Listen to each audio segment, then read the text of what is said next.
श्री कृष्ण चिपका में राधा गोदना सखी गोदाम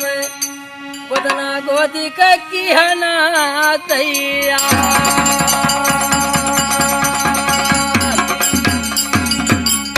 ये भैया अरे ये बेईमानू अरे श्याम बेदरा दी अरे दर्द न जाने श्याम बेदरा दर्द न जाने श्याम बेदरा दर्द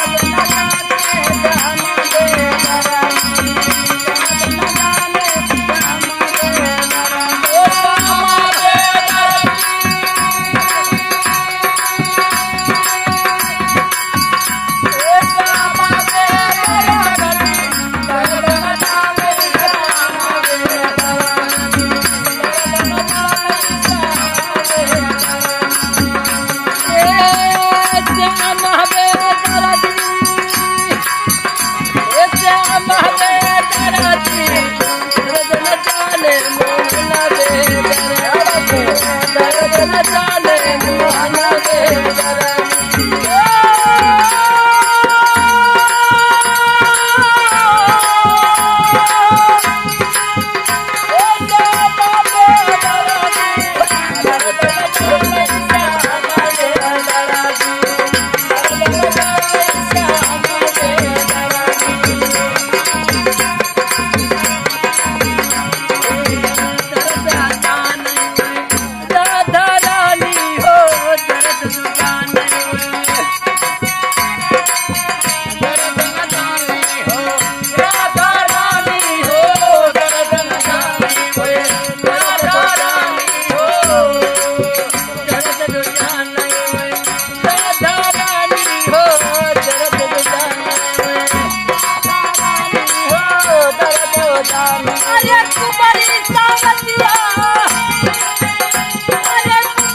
करिया मान के बुलावई हो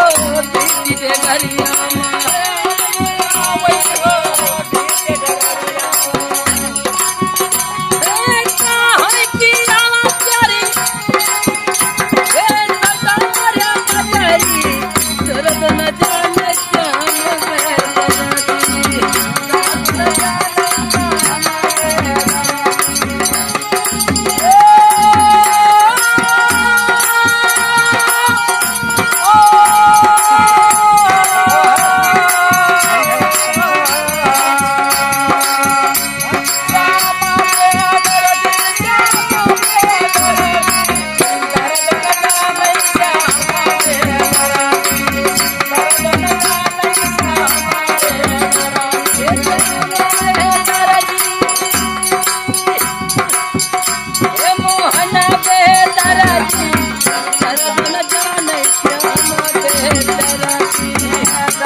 अरे खाए के माखना हमरा से मांगे ना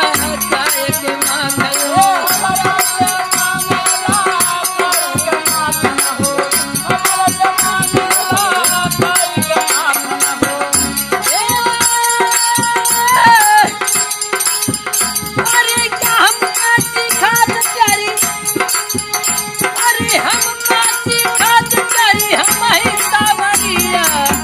दर्द न जाने क्यों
क्या बात है।